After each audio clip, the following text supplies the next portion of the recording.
So, I have a confession to make. I'm a technology optimist, and I was always like that. So I think it all started when I was around 10 years old, and my sister was in her studies. She came down home from the University of Technology, from the Faculty of Control Engineering and Robotics, and she said to me, you know, I was on a very strange lecture where they were saying about the automatization, the robotization, and the artificial intelligence. And I was horrified. I didn't understand that at all. And a few years later, when I was a little bit older, I did understand the difference between us. So she's Generation X, and I am the millennial generation. So even though it's only 8 years apart between us, we are quite different. So she was growing up with the classical knowledge, with the books, and with the classical information system. I was growing up with the Lego bricks and the growing internet bubble. So the disruption of the internet and disruption of the digital world is something that I got used to. And you probably will not be surprised that I ended up as a student of robotics, and she ended up as a student of physics. And actually, the second battle that I had about the technology optimists side was on that studies. Because, you know, when you're going for the technology university, you're expecting to meet people like you, these crazy freaks that are all about the technology. And I did. There was plenty of them. But on the other side, there were more pragmatic professors. And they were saying to me, on all of my 3 universities where I went, they were saying, you know, you will be the future, you will be causing the future, but you will be causing the job loss. And I wasn't good about it. I wasn't happy about it. And I was arguing with that. And you probably know that it's not the best thing to argue with your professor. But I finally graduated, and I did start work in IBM. And this third battle started 5 years ago. So when I was working in IBM, I get known about Ibm Watson. And you probably heard about it because Ibm Watson is this piece of technology that beat up the 2 best guys in Jeopardy game from all over the world. And it started the revolution of artificial intelligence. But it's not the new revolution at all. It started 70 years ago. And it started with the famous Alan Turing. He showed the Turing test. So saying, if you have the artificial intelligence system and you will cover it, the human will be not able to tell whether it's speaking to the human or to the machine. Until that day today, we are not able to do that. But even though we have 5 or 3 or many ups and downs of this technology, saying we are very, very close to that.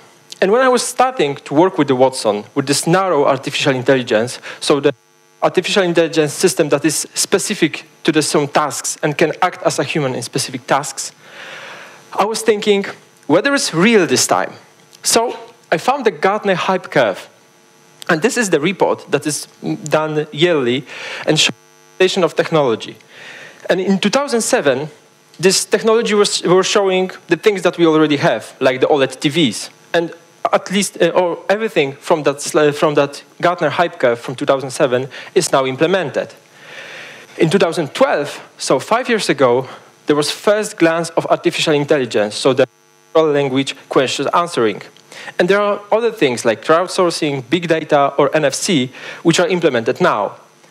And the more interesting part starts in 2016, so the latest report that we have yet. And it shows many things around the artificial intelligence. So we have smarter robotics, we have general artificial intelligence that's supposed to be in the next 10 years. So it is happening, at least from the technological point of view. But the second point, whether it will cause the job loss? So when I was working for IBM, I was selling the Watson, and I was teaching about Watson, and I was telling dozens of people about it and discussing with them, with the architects, with the entrepreneurs, with the execs, with the directors.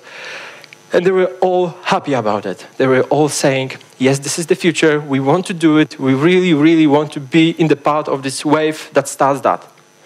But the bad side for me was starting when we were focusing on the business case. Because actually, the business case was almost always the same. We were saying about cost savings. And the cost savings in this workflow, it means the job loss. So my technology optimistic side was defeated. I was really feeling very sad about it. And I thought, maybe I'm doing something wrong. Maybe, you know, I'm looking for the bad things. Maybe in Poland, maybe all around the world, you are looking for other things. So I started to look for the reports about the job loss. And McKinsey says that from 8% to 78% of the tasks of human can be automatized. Even worse, it's from the Oxford, because they say that in the next 25 years, 47% of jobs will be destroyed. And last but not least, the World Economic Forum, the Future of Jobs report, says next 3 years, the most disruptive things in next 3 years will be the robotics, the nanotechnology and biotechnology, and the robotization and the artificial intelligence. So it seems that is happening. And if we are thinking about the reports, let's think about the bright minds of our world. So, for example, Stephen Hawking. He's saying the powerful AI can be the worst thing that ever happened to the human race. And the same thing, or very similar things, says the co-founder of Apple, Steve Wozniak, and founder of Microsoft, Bill Gates. And even the big bad companies like Google, like IBM, like Microsoft, are working on a foundation called Partnership on AI to focus on the positive sides of the artificial intelligence, to not go into the wrong direction. But does it mean that we are going to some kind of dystopia? That there will be no longer the human race like it used to be, or there will be no human intelligence? As a technology optimist, please remember about that, I have to say yes, unless we will think about it differently. Because actually, what Stephen Hawking said is quite different. He said, the rise of powerful AI can be the worst or the best thing that ever happened to the human race. And we simply don't know it yet. And the same thing says Ray Kurzweil, who is one of the biggest futurists of our times, and he's working for Google in this innovation lab in Google. And he created a book, Singularity is Near. And by technological singularity, he means something similar to the singularity point in a black hole. And you know, black hole is a very dense structure that you put above in the universe. And it's so dense that causes the light to not come out. And at singularity point, we don't know what happens, because probably the laws of physics collapse, and we don't know what's next. And he's saying about the singularity, technological singularity, in the same way. So he says, at a point where the superintelligence will be created, the laws of physics and the laws of our humanity will be destroyed. It will be different. But whether it will be good or bad, it's our case to focus on. And we are focusing now to put it in a good world. So he created the Singularity University, which is a kind of big movement all around the world. And he's gathering people from all around the world to solve the global humanity challenges with the usage of exponential technologies. So artificial intelligence, robotics, nanotechnology, and biotechnology. And it's quite successful with that. So this is one approach. The second approach shows Elon Musk. And you probably know Elon Musk. He's the guy from Tesla, from the SpaceX, and from the PayPal. And the next thing that he's working on is the neural lace. So the chip that you can implement in your brain and have the perfect combination. So the human intelligence and the computing power of a computer system. And if you think, yeah, transhumanism is a little bit too much for me, better think twice. Because actually, all the people that wear hearing aids, all the people that wear pacemakers, all the people that wear trackers like myself, we are partially cyborgs. And we'll be going that way if we want or we don't want to. For example, Swedish startup is now implanting the chips into their employees. It's like news from the last month. And they're doing it just because it's easier to enter the office or easier to pay. So, if we are talking about jobs at all, should we think that this technology will really disrupt it so much that it will be the jobless future? And if you want to think about it, let's think why we work like we work now. So, why do we have 8-hour working day? And you'll be probably surprised that it happened because of one man and one slogan. 8-hour work, 8-hour recreation, and 8-hour rest. And this slogan was seen by Henry Ford. And he put it in their companies, and now we have 8-hour working day. There's no scientific evidence, nothing at all.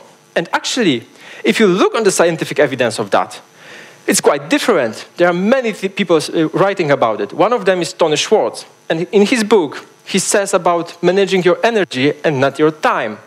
And he's saying about the ultradian cycles, where you work 90 minutes and you rest 30 or 20 minutes, and you repeat that. So actually, from this 8-hour working day, you have only 6.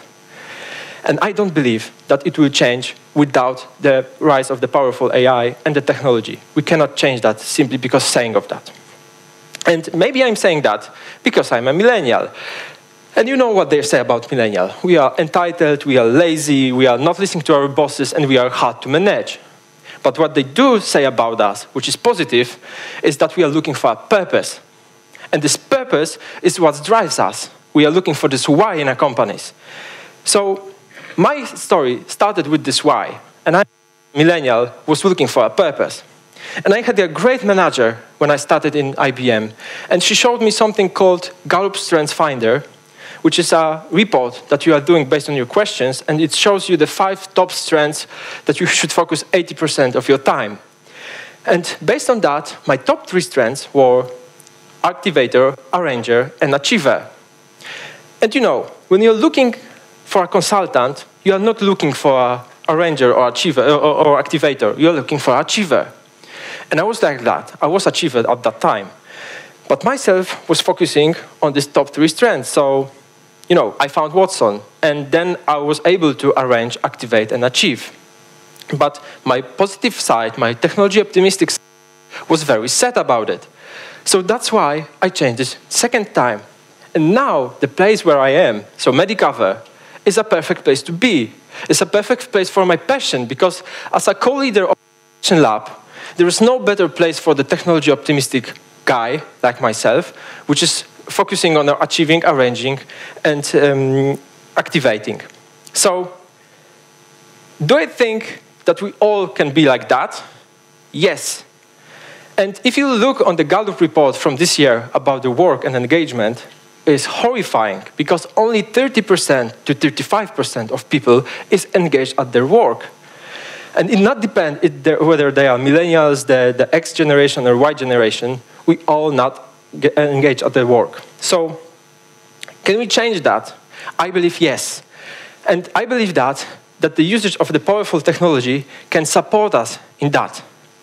And if you think, yeah, but probably part of the people don't want to work. It's not their passion. They prefer to, you know, fishing or hunting. Yes. So the best idea yet to have is a basic income.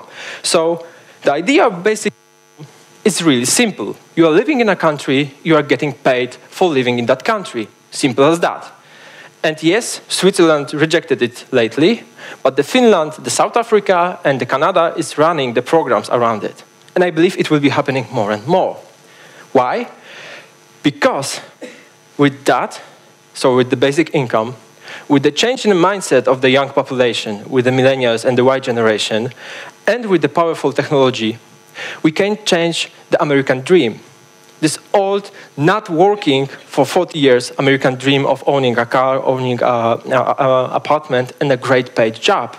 And instead of that, we can create the new American dream, which is more about having a passionate life and fun.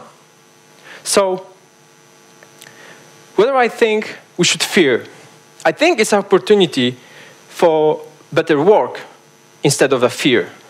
And based on that, I think this is opportunity. And if I want to have something that you will leave after the TED, I want to say to you, should you be afraid of a jobless future? I would say, don't be afraid. Thank you very much.